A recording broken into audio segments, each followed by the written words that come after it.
هنا صوت المنتدى.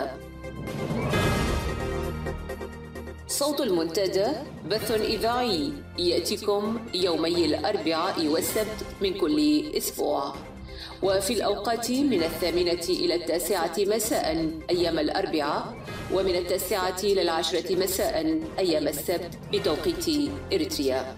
صوت المنتدى على الموجة القصيرة 15245 كيلو هرتز أو 19 متر باند. صوت المنتدى على مدى 24 ساعة في القمر الصناعي النايلسات ب8 درجات غربا، وعلى تردد 11678 للاستقطاب الرأسي.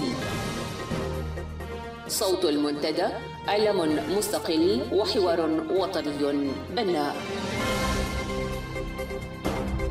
صوت المنتدى.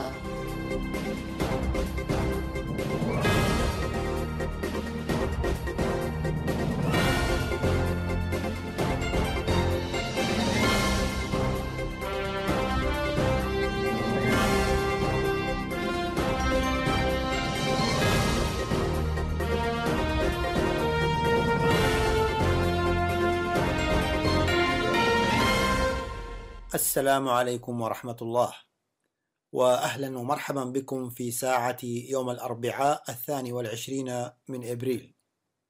سأكون معكم أنا صلاح محمد زين برفقة الزميل يوسف بوليسي في قراءة التعليق، والزميل موداي في فقرة بالتقرايت عن سيرة معتقل، وذلك عقب تقديمي لنشرة الأخبار والبيان الصادر عن ائتلاف المنظمات الإريترية لإغاثة اللاجئين الإريتريين العالقين باليمن. فاصل قصير وأوافيكم بنشرة الأخبار. متابعة طيبة ومفيدة.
نحاثر مكران نعدا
صوت المنتدى.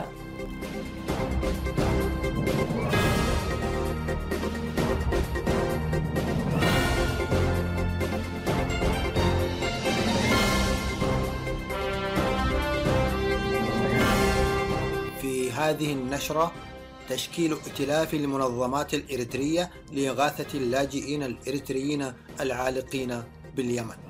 غرقوا المئات من المهاجرين في البحر المتوسط خلال الأسبوع الماضي، والاتحاد الأوروبي يبحث في قمته المقبلة مواجهة ظاهرة الهجرة غير الشرعية.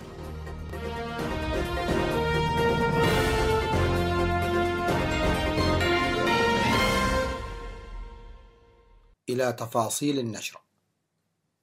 عقد ممثلو مجموعة من المنظمات الإغاثية والجمعيات المدنية المهتمة بشؤون اللاجئين الإريتريين وشخصيات إعلامية إريترية مستقلة اجتماعا طارئا في 17 من شهر إبريل الجاري بلندن للوقوف على أوضاع آلاف من اللاجئين الإريتريين العالقين في العاصمة صنعاء وبعض محافظات الجمهورية اليمنية بسبب المعارك الحربية الدائرة هناك.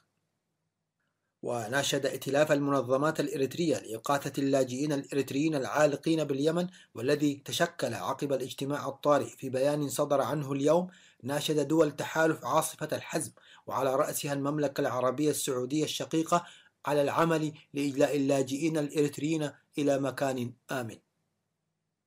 هذا وسنوافيكم بنص البيان عقب النشرة مباشرة. قال المتحدث باسم حزب الديمقراطيين الأحرار البريطاني تيم فارون في تعليق له على الحادث المروع لغرق المئات من المهاجرين في البحر المتوسط يوم الأحد الماضي: إنه لم يعد مقبولا السكوت إزاء موت الناس هكذا. وأضاف في مقال نشرته مجلة نيو ستيتسمان أن الحادث المأساوي يجب أن يجبرنا على اتخاذ وجهة مغايرة. وتابع فارون قائلا إن ملف الهجرة هو أحد الملفات الرئيسة المطروحة على طاولة الانتخابات البريطانية المقبلة، متهما القادة من حزبي العمال والمحافظين بمتابعة نظرتهم السلبية إلى المهاجرين كافة، وعدم فعل اللازم للتعاطي بشكل مناسب مع هذه القضية الشائكة. وأوضح عضو الديمقراطيين الأحرار أن حزبه لن يقد الطرف عن كارثة اللاجئين الذين يغامرون بحياتهم، مؤكدا في الوقت ذاته أن الهجرة ليست قضية تستطيع بريطانيا حلها بمفردها. وقال فارون إن الحادث لم يكن مفاجئا، لافتا إلى أن الأعوام الأخيرة شهدت ارتفاعا في أعداد الفارين من ويلات الحروب أو الهاربين من انتهاكات حقوق الإنسان على ظهر قوارب متداعية تتقاذفها أمواج أحد أخطر المعابر المائية. من جهتهم استهل وزراء الخارجية والداخلية الأوروبيون اجتماعهم يوم أمس الأول الاثنين في لوكسمبورغ بدقيقة صمت على أرواح الضحايا. وحسب جريدة السفير اللبنانية أن الاجتماع يسبق قمة استثنائية سيعقدها القادة الأوروبيون بعد غد في بروكسل للخوض في مناقشة طارئة بشأن أزمة المهاجرين. غداة أسوأ حادثة غرق رفعت عدد قتلى جحيم البحر الأبيض المتوسط إلى أكثر من 1500 منذ بداية العام الحالي. وفي الشأن ذاته وصلت يوم أمس الأول الاثنين سفينة دورية إيطالية إلى مالطا، وعلى متنها 24 جثة تم انتشالها من بين مئات يرجح غرقهم بعد انقلاب مركب لمهاجرين في البحر المتوسط، في واحدة من أسوأ كوارث أزمة المهاجرين غير الشرعيين المتفاقمة. ولم يعرف بعد عدد قتلى الحادث الذي وقع أمس الأول الاثنين قبالة سواحل إيطاليا. وقال مسؤولون إن المركب كان يقل ما بين 700 و900 مهاجر. وبعد يوم على هذه المأساة وردت معلومات عن موت 3 مهاجرين في غرق مركب جديد، وأنباء عن آخر يغرق وعلى متنه 300 شخص. ولقي 3 مهاجرون أحدهم طفل مصرعهم في غرق سفينة شراعية قبالة جزيرة رودس اليونانية في جنوب شرق بحر إيجيه، بينما تم إنقاذ 93 آخرين. كذلك أعلن رئيس الوزراء الإيطالي ماتيو رينزي أن قوة خفر السواحل الإيطالية طلبت مساعدة سفن تجارية لإغاثة مركبين قبالة سواحل ليبيا أحدهما ينقل 300 شخص والآخر زورق مطاطي ينقل ما بين 100 إلى 150 شخصا. وفيما أثارت حوادث القرق صدمة لدى الرأي العام العالمي، فإن سقف التوقعات لا يوحي بأن ثمة حلولا سريعة لهذه الكارثة الإنسانية. ولمواجهة هذه الكارثة اقترحت المفوضية الأوروبية يوم أمس الأول الاثنين 10 خطوات فورية لمواجهة الوضع المتأزم في البحر المتوسط، ومن بينها تعزيز عمليات الرقابة والإنقاذ. وقالت المفوضية في بيان لها أن هذه الخطوة التي لقيت الدعم الكامل من قبل وزراء الخارجية والداخلية في الاتحاد الأوروبي خلال اجتماعهم في لوكسمبورغ ستسلم إلى قمة رؤساء الدول وحكومات الاتحاد الأوروبي المقررة غدا الخميس في بروكسل. وكان وزراء الخارجية والداخلية الأوروبيون عقدوا اجتماعا استثنائيا لبحث قضية المهاجرين، وشارك المفوض الأوروبي للشؤون الداخلية ديمتريس إفرامابلوس في المحادثات، ذلك أن شؤون الهجرة تقع ضمن مسؤولياته. وقال إفرامابلوس في تغريدة له: سيتم اتخاذ خطوات صارمة حول الهجرة إلى الاتحاد الأوروبي.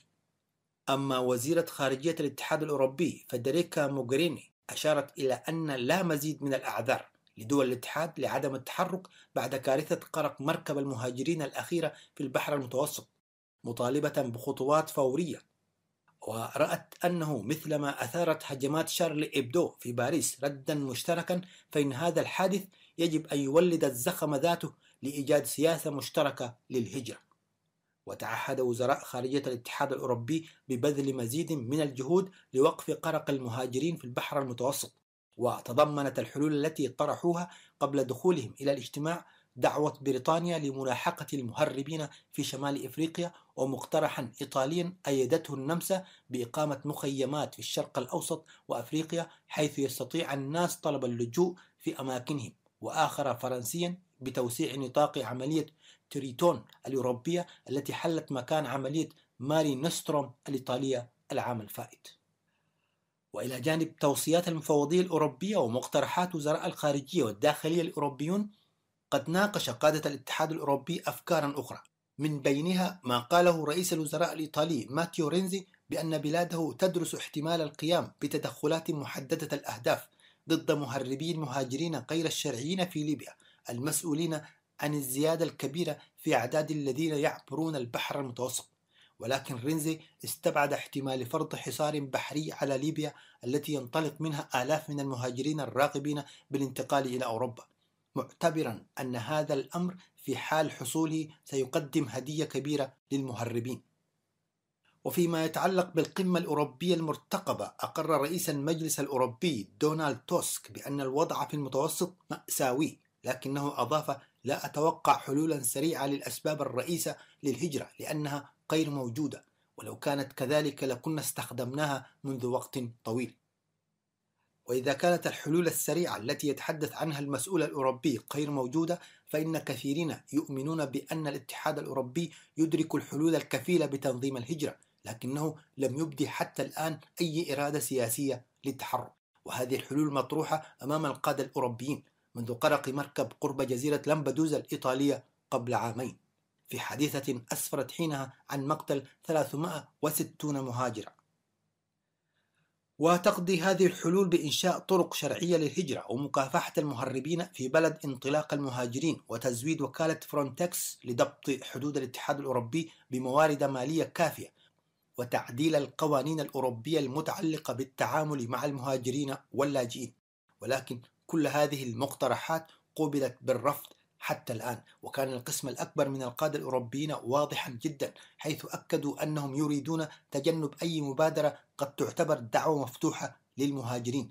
وأدى العداء للمهاجرين حتى من جانب بعض الدول الأخرى الأعضاء في الاتحاد الأوروبي إلى موقف سلبي من الزعماء الأوروبيين، غير أن غضب الرأي العام إزاء سلسلة حوادث الغرق قد يساعد المفوضية الأوروبية على تغيير الوضع الحالي. وفي هذا السياق نقلت وكالة فرانس بريس عن مسؤول أوروبي كبير قوله: إن ذلك عار على أوروبا، معبرا عن صدمته جراء المآسي المتكررة. من جهته اتهم المفوض الأعلى في الأمم المتحدة لحقوق الإنسان زيد رعد الحسين سياسات الهجرة التي يتبعها الاتحاد الأوروبي، واتهمه بتحويل المتوسط إلى مقبرة مفتوحة. وبدوره اعتبر وزير خارجية فرنسا الأسبق برنارد كوشنير، وهو أحد مؤسسي منظمة أطباء بلا حدود، في مقابلة صحفية اعتبر أوروبا مذنبة في هذه المسألة لتقاعسها عن مساعدة شخص في حالة خطر. هذا عار علينا على حد قولي. أما الحقوقي الألماني هيربرت برانتل فكتب في صحيفة ألمانية قائلا: قد يملك الاتحاد الأوروبي الوسائل لإنقاذ اللاجئين الفارين من جحيم دول منبع الهجرة، ولكنه يتركهم يقرقون، مضيفا أن أوروبا تستخدم اللاجئين الموتى لحماية نفسها من الآخرين. هذا ومن المتوقع أن تأخذ مسألة الهجرة والكوارث التي تصاحبها في البحر الأبيض المتوسط حيزا واسعا من اهتمامات الرأي العام العالمي. أما الأنظمة الدكتاتورية التي تعتبر سياساتها القمعية سببا في هجرة مواطنيها فلا تزال في موقف متفرج، ومن ضمنها نظام الاستبداد في إريتريا. نهاية النشر.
فيما يلي أقرأ على حضراتكم بيان النداء الإنساني الذي أصدره ائتلاف المنظمات الإريترية لإغاثة اللاجئين الإريتريين العالقين باليمن. نداء إنساني عاجل لإغاثة وإجلاء الإريتريين العالقين باليمن. في ظل حالة الحرب التي يعيشها اليمن الشقيق هذه الأيام، يتواجد هناك الآلاف من اللاجئين الإريتريين العالقين في العاصمة صنعاء وبعض محافظات الجمهورية اليمنية. نحن مجموعة من المنظمات الإنسانية والجمعيات المدنية المهتمة بشؤون اللاجئين الإريتريين وشخصيات إعلامية إريترية مستقلة تداعينا لعقد اجتماع طارئ في لندن يوم الجمعة الماضية 17 أبريل للوقوف على أوضاع اللاجئين الإريتريين الذين تقطعت بهم السبل نتيجة المعارك الحربية الدائرة في اليمن. ففي الوقت الذي عملت ولا تزال حكومات دول العالم على إجلاء رعاياها من اليمن، وجد اللاجئون الإريتريون أنفسهم عالقون لا ملجأ يأويهم ولا منقذ يؤمنهم من خوف ويطعمهم من جوع بعد فرارهم من بلدهم إريتريا. كما أن المفوضية العليا لشؤون اللاجئين باليمن والتابعة للأمم المتحدة قد تملصت عن التزاماتها تجاه اللاجئين الإريتريين، متنكرة لحقهم الأساسي والإنساني في توفير الحماية والرعاية الضروريتين لهم كلاجئين. لذلك رأى المجتمعون ضرورة تشكيل ائتلاف للمنظمات الإريترية لإغاثة اللاجئين الإريتريين العالقين باليمن، بغية العمل بشكل جماعي وعاجل لمد يد العون اللازم والمطلوب، ومخاطبة الجهات الإقليمية والدولية ذات الشأن في الأزمة اليمنية للالتفات إلى مأساتهم وإنقاذهم مثل بقية الأجانب من أتون الحرب المستعرة في اليمن، والتي نسأل الله أن تضع أوزارها في القريب العاجل ويعم السلام والاستقرار ربوع اليمن الشقيق والمنطقة والعالم بأسره. كما يناشد الائتلاف دول تحالف عاصفة الحزم، وعلى رأسها المملكة العربية السعودية الشقيقة وقيادتها المتمثلة في خادم الحرمين الشريفين الملك سلمان بن عبد العزيز آل سعود، القيام بدورهم المعهود في إغاثة الملهوف والعمل على إجلاء اللاجئين الإريتريين إلى مكان آمن. ائتلاف المنظمات الإريترية لإغاثة اللاجئين الإريتريين العالقين باليمن، منسقية الإعلام، لندن، في 22 أبريل 2015.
صوت المنتدى.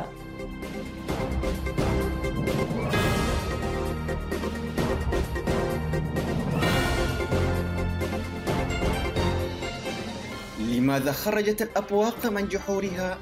ولماذا كل هذا الصراخ والنباح؟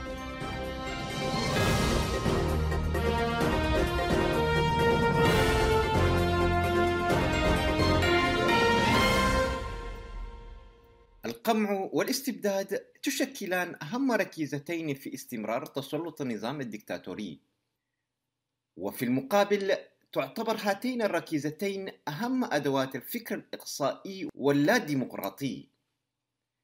وقد لا يختلف اثنان في كون أن أي عمل سياسي في أي بلد كان تقوده جهتان متناقضتان عبر أطر قانونية تقرها الجهة الحاكمة، أو بالأحرى يفرضها الواقع السياسي للبلد. بلادنا إريتريا لا تنفصل عن هذا التصنيف النمطي بأي حال من الأحوال. فإذا كان القمع والاستبداد هما الركيزتان الأساسيتان في استمرار تسلط الأنظمة الدكتاتورية، فإن الفكر الإقصائي هو الأداة الناجعة التي يسترشد بها في تقنين الواقع.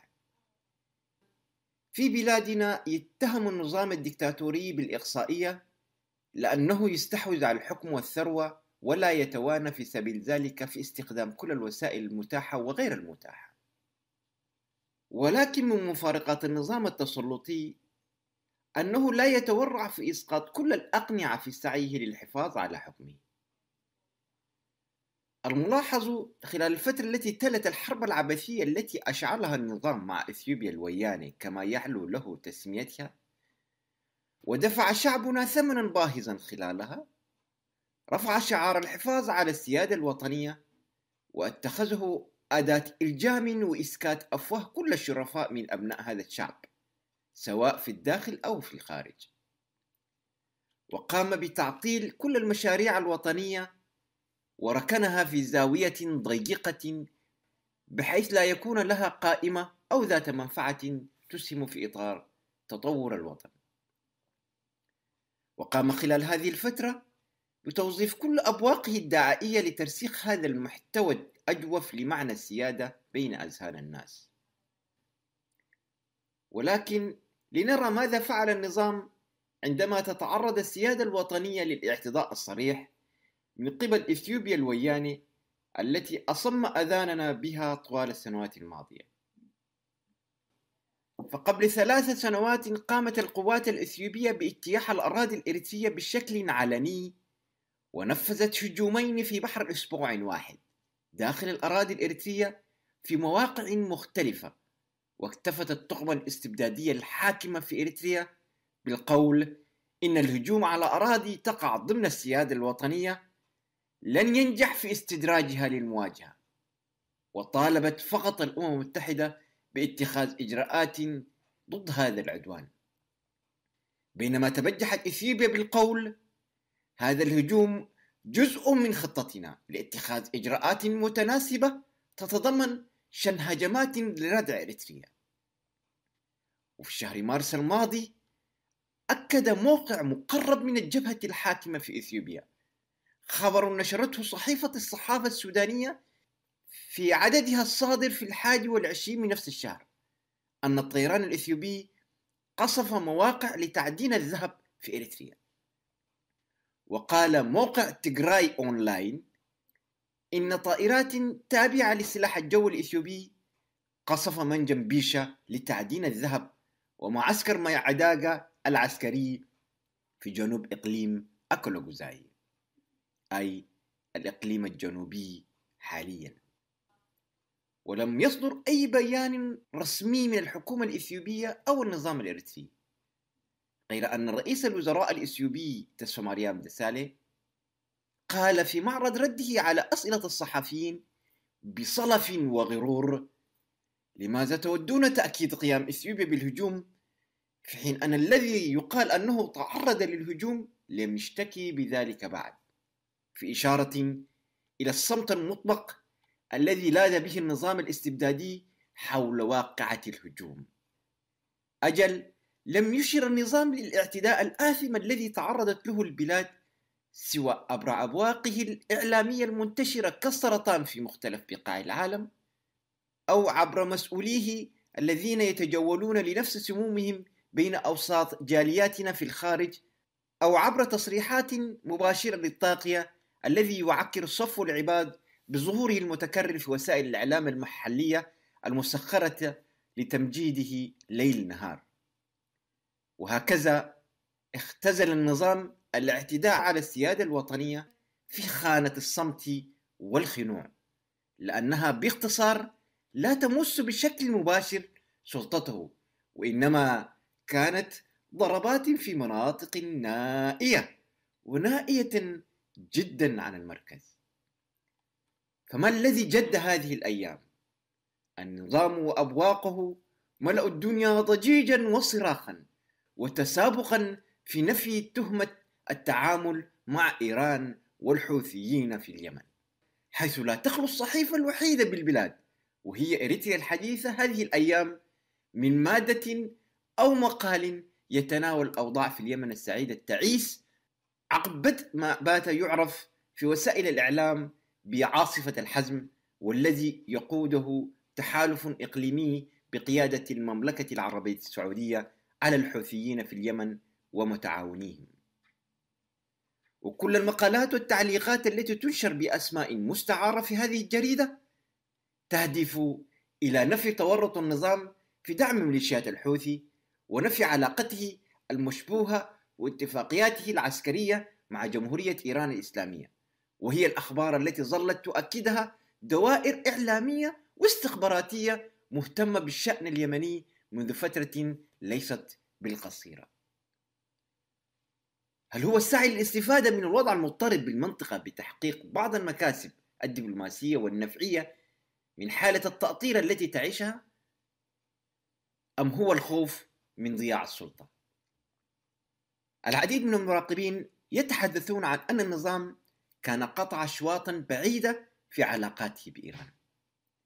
في نفس السياق اتهمت دوائر دبلوماسية وإعلامية يمنية وسعودية إريتريا بإقامة معسكرات للحوثيين بداخل الأراضي الإريترية المحاذية للساحل، حيث أوردت صحيفة الوطن السعودية خبرا عن تدريب إريتريا للحوثيين مرفقا بإحداثيات تحدد المواقع التي تتم فيها عمليات التدريب.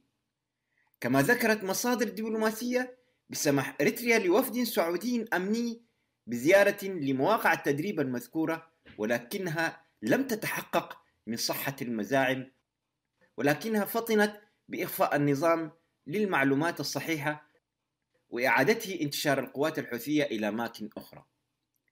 وكل هذه الأحداث وقعت في وقت سبق حملة عاصفة الحزم بفترة ليست بالقصيرة أيضا. وكل هذه الأحداث وقعت في وقت سبق حملة عاصفة الحزم بفترة ليست بالقصيرة أيضا.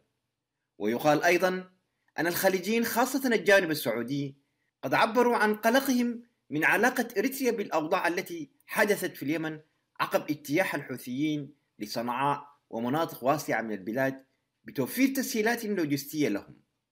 والسؤال لا يزال مطروحا، والمستمع الحصيف أدرى ما يعنيه صراخ النظام وأبواقه في معرض ردهم على هذه الاتهامات في الوقت الحالي. ففي السابق كثيرا ما كان النظام يلزم الصمت حينما يتعلق الأمر باعتداءات تطال حتى السيادة، وهو ما أوضحناه سلفا حول تعامله مع الاعتداءات التي تتعرض لها البلاد من حين لآخر من إثيوبيا التي ما عاد يردعها القانون أو النخوة الوطنية التي تحلها بها الإريتريون في السابق، لأن النظام عمل بشكل ممنهج على اغتيالها بإضعافه للمؤسسة العسكرية وتشتيت أبنائها بممارساته القمعية وقهره للوطن والوطنية في سبيل الحفاظ فقط على سلطته وليس الحفاظ على السيادة أو الوطن المفترى عليهما كما يدعي. وفي هذا الإطار يأتي الصراخ والنباح والهوهوة التي نشاهدها اليوم، خاصة وأن حلف عاصفة الحزم أكد أكثر من مرة برغبته بإعادة الاستقرار للمنطقة الاستراتيجية الهامة، ملوحا في الوقت نفسه بالعصا الغليظة لكل من تسول له نفسه في تعكيرها والاصطياد في المياه العكرة، في إشارة فسرها العديد من المراقبين تهديدا مبطنا للنظام الاستبدادي في إريتريا. وزادت من صحة ما ذهبوا إليه التواجد الجديد للدفاع الجوي السعودي بدولة جيبوتي التي سمحت له باستخدام مطاراتها وأجوائها في حملته ضد الحوثيين والمتعاونين معهم في المنطقة. وبقت كلمة أخيرة نوجهها لكل الذين لا زالوا يتعاونون مع النظام رغم إدراكهم بخطر ممارساته، ونقول لهم أن السلطة التي تمارس القمع تجاه من يعارضها عبر وسائل القوة من سجن ونفي واضطهاد متعدد الأشكال هي في الوقت نفسه تمارس نوعا آخر من العنف حتى مع من لا يعارضها عبر تحويله إلى إنسان خانع مستسلم صاحب شخصية تابعة مطيعة. مثل هذه السلطة لا تبني إنسانا منتجا مبدعا كما تحاولون تصويره، وبالتالي فإن مثل هذه السلطة لا تبني وطنا سليما معافى. ولك المجد يا شعبي يا قاهر الظلام. يوسف بوليسي.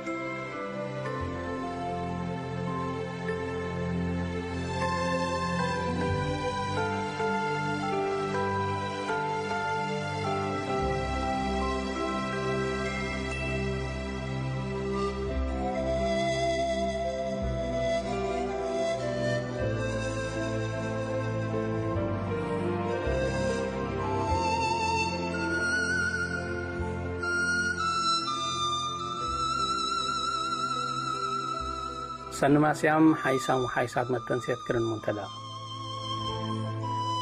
إريتريا عدنا بنظام سياسة عبد السجن من تتبدل سنين حالف هلا بزحام حيسام أبونا وحونا أماتنا وحواتنا مشايخنا وأغششتي مسؤولين ومواطنين دكاترة ومهندسين من برعاد الحكم الزنزانات السياسة لهلو عدد لبهم شباب إريتريا أتخارج لهلو يوم 14 ورا حرباه أمعل ذكرت مساجين رأي ودمير أقل تكبر رأيحة وأغربوا بزحام اللي رأيين تتكبتوا الذكرت وتاريخ اللهم في الرأس أقل تكبر أيدوا يوم 14 ورا حرباه 1904 تطفنات مداين إريتريا وقراه مدرسين ما أحد لعلو معلمين لالي اتصلمت بليت أمروا أفراد من إسياس من أبياتهم بجاماتهم اتنتهم أجنيتهم وأنسهم اتبكي عندنا سوهم أسكازي مقرايهم أغوو اللي هي مثل قانون وإنسانية رحمة لتبتكت منو الداي بحكومة يكون بعصابة شفتاما قابي الأمر قانون إريتريا أور نفر سجنا من قبي 48 ساعة قدية دتريت محكمة أقل غربو 48 ساعة أقل تحقيق كافية من يتقبي أسباب عند قربة بإذن محكمة 14 معل توسك والدنقوبة محكمة 14 معل أقل توسك قدر لأسور هلا نفر التلان 30 معل لجريمة أقل تثبت التحقيق قدرت براءة فقر وبوليس حق قلبه من الولعل أقل سجنه لكن اللي إريتريا لقبقى مثل شغل شفتي يكون الشغل حكومة أقل تحسب لقدر يكون يوم إريتريا ولادة لفقر منا وسبقت سات أقباب حنت مدر لنبرتا دولة قابت هالليل فتوم من هلو بشرفهم ومن ميتو شهداتهم نحن هي وحدة عندك كمنا أقل أبا إريتريا وشعبا أقل نوركه نتعندق كلهم مساجين ورود ككتاب أقل تكتب أقلوا لقد روح حريام وحيسام سبقت ومباطرتهم كيوم أورو منهم أستاذ محمد آدم دويدا والشيخ آدم أقل نغربتو كم سلهما من متنسيتنا لما تصنع التمتس برنامجاتنا أقل نغربكم نقدر أقل نحبركم انفتح منتو أستاذ محمد آدم حامد دويدا أستاذ محمد والشيخ آدم الخمسينات مدينة كرن لتولدا اتخلوت أبوه شيخ آدم قرآن حق قراء معهد دراسة واصلة والنشو هي مؤذن جامع كليفة عمار على شعب مدينة كرن وبقروا لقيس ملائكة كناية هايبا معلو أمين ورحيم واجتماع على سلطة ومال ومسؤوليات ولا حتى معل نيتو يعلت لكن شعب تحريو أقل خدمة الشعب بشعبتو لمزا ثبت اللي شعب رئيس برلمان إقليم سنحيت حريو مدير معهد الإرشاد أو معهد حشلة إمام وخطيب مسجد عد حباب خليفة عمار رئيس منطقة أو وليت منطقة مدينة كرن رئيس إدارة مجلس نادي النصر،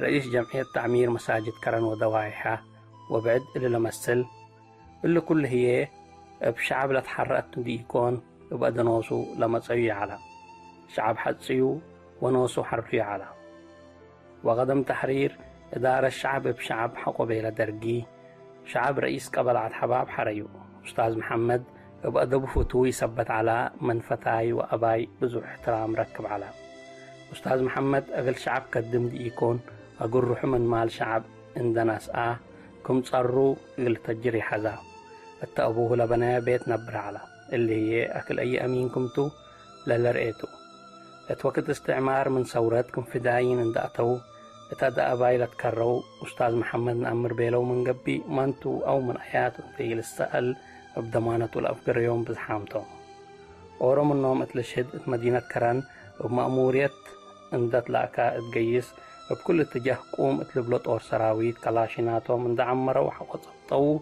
أسك سجن من ترأز اندنس أو أسك دوخ زابط أو حقو أزمو من نور روحو أقبلت التو من تأمر اندبيلو سألو بليسو أستاذ محمد على درجة الصبح ساعة السمان أستاذ محمد اندت لاكو تأمر روح أقبيلو أيوة اللي ودحويات اندبيلا حقو من اللي سجن أفقريو أسك بيت جيسابو حق فطور هي من انتبيلا كسأليو هتو هي فدائكم تو حبريو من اللي سجن لفقر نفر هي كم من جديد لتولداتو منتو ومن آياتو اندي للسأل شعب لخدم وشيخ أدم رئيس برلمان انتوما مثل أورو بعل وكل سلطة ميرحة هكدف وطوروا الشبابات الاجتماع حقو أمسها اللي مسؤول ماكينة وسك بيت حقو أبصحيو حقو ساعات هي لي تأمروا أفراد أمن ساعات كل هلالي يوم 4 ديسمبر 1904 من بيت اندنسه تلا لليك بهالأكان أبدو إسياس وجماعته أستاذ محمد وبزحام إلونا مسلو أحرار ولا سو سبقت أقل لأبدو حرقي بيلو ومعارضة نامة حتى أد اندقبت حقهم وحق شعبهم من أف إسياس وجماعته أقل نزعو قادرام يهلو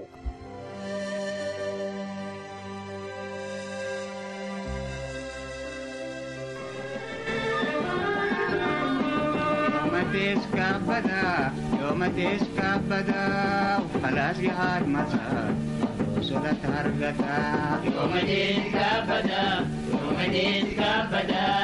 وخلاص جهاد مسار وصلت هرقتا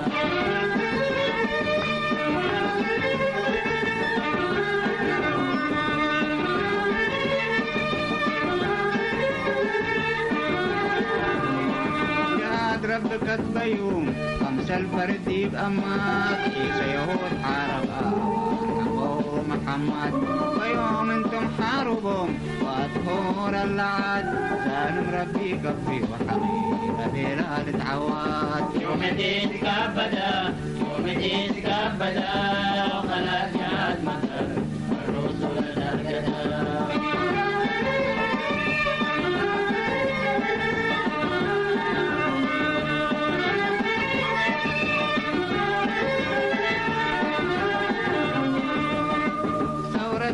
اللي بعدنا ومن بعد دي بركة سبنا عند الشتة ساقموي سبقة حامد إدريس حواتي حياة غيدو لبتكا حي لمس اليهود لوكا سرقا ومدينك أبدا وخلاص جهاد مصر الرسل الأرقدا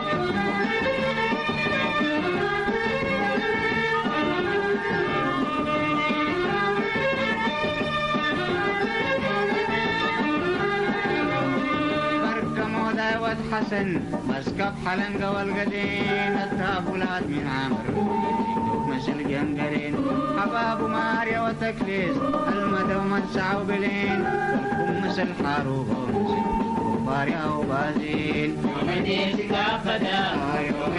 أبدا وخلاص جهاد مصر الرسل الأرقدا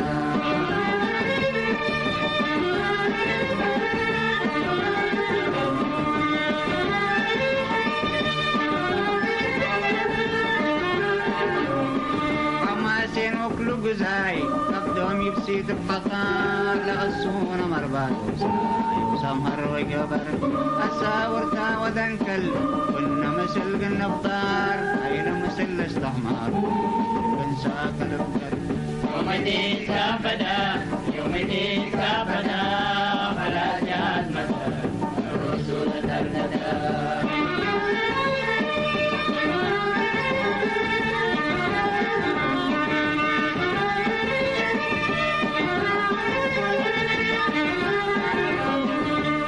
حتى بطرنا وكل جهاد نتعسكر توفيا ويهودا وطلتي بعسكر أرد رياض عن دغي خاين دي بكيلو مبار ويتفنتو من أدخل يا يورود السفر يوم ديك كابدا يوم ديك كابدا خلاص جهاد مطار الرسل الهرجدا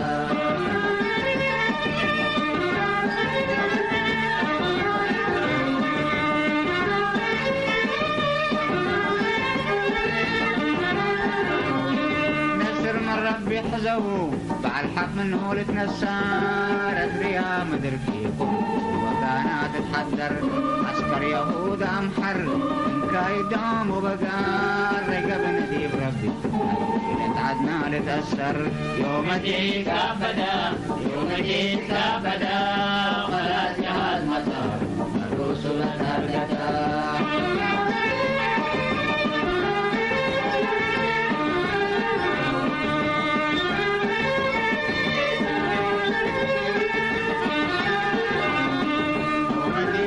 يوم ديس كابدا خلاص جهاد مطار الرسل تهرجدا يوم ديس كابدا يوم ديس كابدا خلاص جهاد مطار الرسل تهرجدا خلاص جهاد مطار الرسل تهرجدا خلاص جهاد مطار الرسل تهرجدا خلاص جهاد مطار. صوت المنتدى.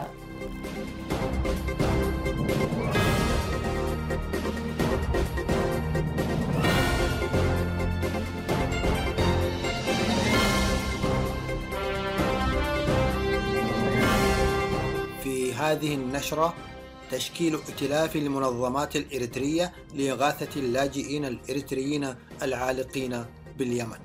غرقوا المئات من المهاجرين في البحر المتوسط خلال الأسبوع الماضي، والاتحاد الأوروبي يبحث في قمته المقبلة مواجهة ظاهرة الهجرة غير الشرعية.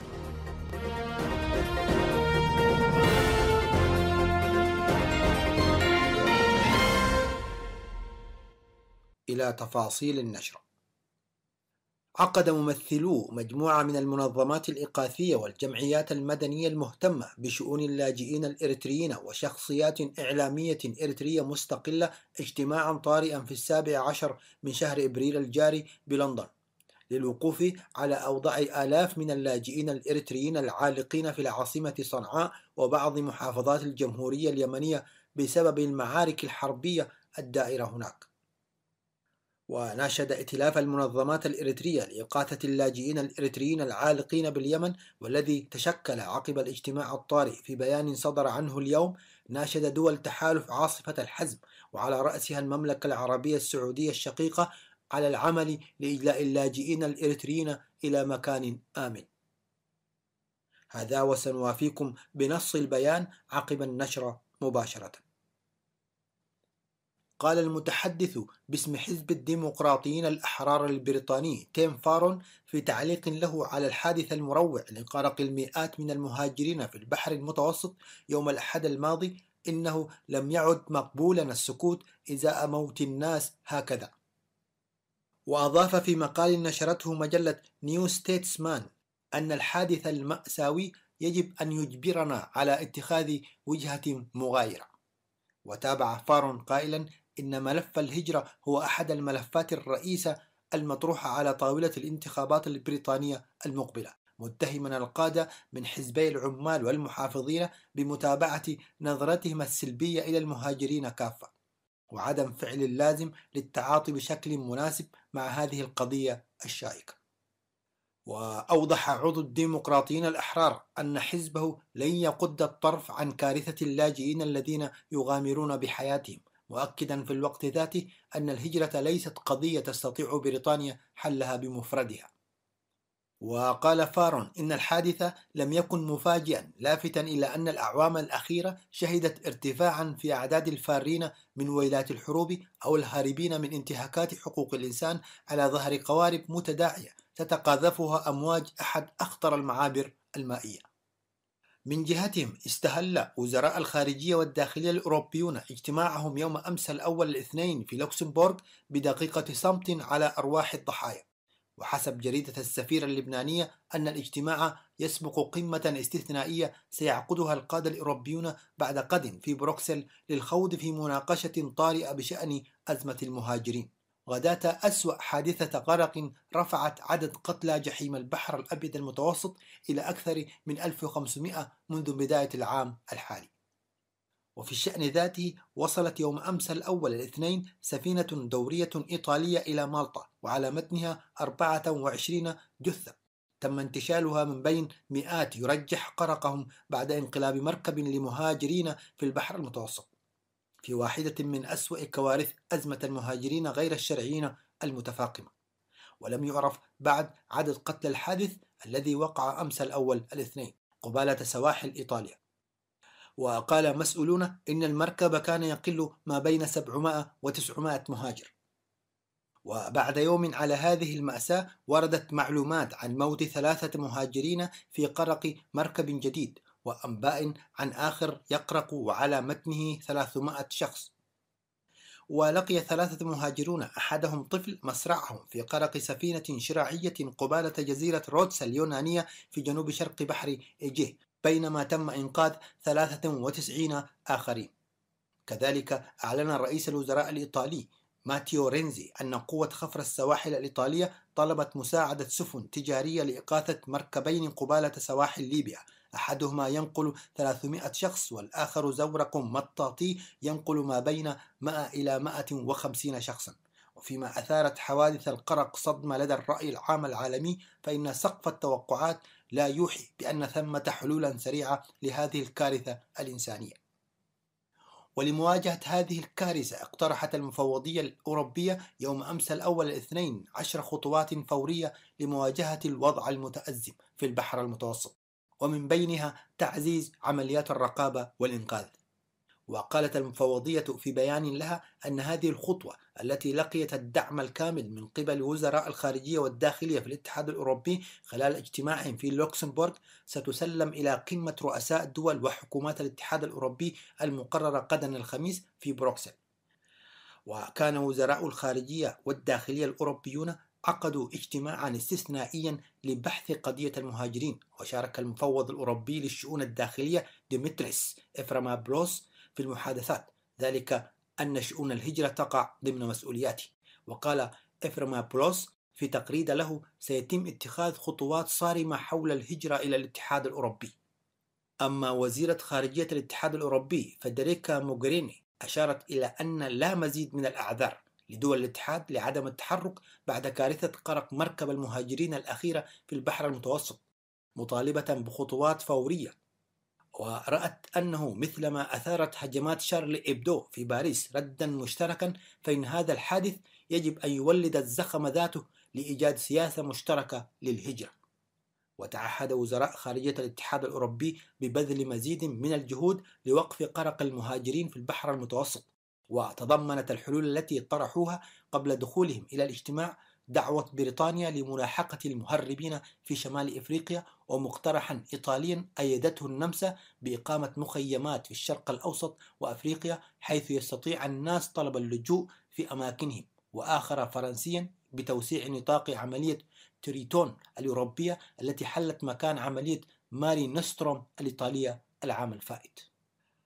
وإلى جانب توصيات المفوضية الأوروبية ومقترحات وزراء الخارجية والداخلية الأوروبيون، قد ناقش قادة الاتحاد الأوروبي أفكارا أخرى، من بينها ما قاله رئيس الوزراء الإيطالي ماتيو رينزي بأن بلاده تدرس احتمال القيام بتدخلات محددة الأهداف ضد مهربي المهاجرين غير الشرعيين في ليبيا المسؤولين عن الزيادة الكبيرة في أعداد الذين يعبرون البحر المتوسط، ولكن رينزي استبعد احتمال فرض حصار بحري على ليبيا التي ينطلق منها آلاف من المهاجرين الراغبين بالانتقال إلى أوروبا، معتبرا أن هذا الأمر في حال حصوله سيقدم هدية كبيرة للمهربين.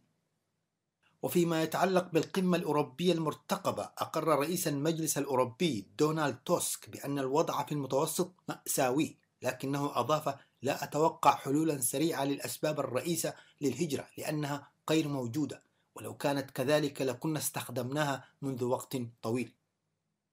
وإذا كانت الحلول السريعة التي يتحدث عنها المسؤول الأوروبي غير موجودة، فإن كثيرين يؤمنون بأن الاتحاد الأوروبي يدرك الحلول الكفيلة بتنظيم الهجرة، لكنه لم يبدي حتى الآن أي إرادة سياسية للتحرك.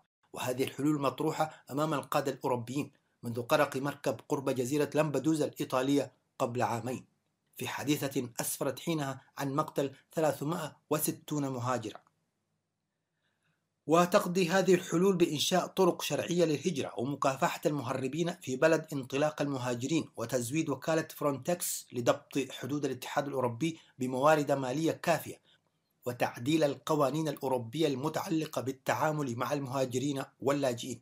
ولكن كل هذه المقترحات قوبلت بالرفض حتى الآن، وكان القسم الأكبر من القادة الأوروبيين واضحا جدا، حيث أكدوا أنهم يريدون تجنب أي مبادرة قد تعتبر دعوة مفتوحة للمهاجرين. وأدى العداء للمهاجرين حتى من جانب بعض الدول الأخرى الأعضاء في الاتحاد الأوروبي إلى موقف سلبي من الزعماء الأوروبيين، غير أن غضب الرأي العام إزاء سلسلة حوادث الغرق قد يساعد المفوضية الأوروبية على تغيير الوضع الحالي. وفي هذا السياق نقلت وكالة فرانس بريس عن مسؤول أوروبي كبير قوله: إن ذلك عار على أوروبا، معبرا عن صدمته جراء المآسي المتكررة. من جهته اتهم المفوض الأعلى في الأمم المتحدة لحقوق الإنسان زيد رعد الحسين سياسات الهجرة التي يتبعها الاتحاد الأوروبي، واتهمه بتحويل المتوسط إلى مقبرة مفتوحة. وبدوره اعتبر وزير خارجية فرنسا الأسبق برنارد كوشنير، وهو أحد مؤسسي منظمة أطباء بلا حدود، في مقابلة صحفية اعتبر أوروبا مذنبة في هذه المسألة لتقاعسها عن مساعدة شخص في حالة خطر. هذا عار علينا على حد قولي. أما الحقوقي الألماني هيربرت برانتل فكتب في صحيفة ألمانية قائلا: قد يملك الاتحاد الأوروبي الوسائل لإنقاذ اللاجئين الفارين من جحيم دول منبع الهجرة، ولكنه يتركهم يغرقون، مضيفا أن أوروبا تستخدم اللاجئين الموتى لحماية نفسها من الآخرين. هذا ومن المتوقع أن تأخذ مسألة الهجرة والكوارث التي تصاحبها في البحر الأبيض المتوسط حيزا واسعا من اهتمامات الرأي العام العالمي. أما الأنظمة الدكتاتورية التي تعتبر سياساتها القمعية سببا في هجرة مواطنيها فلا تزال في موقف المتفرج، ومن ضمنها نظام الاستبداد في إريتريا. نهاية النشرة. صوت المنتدى.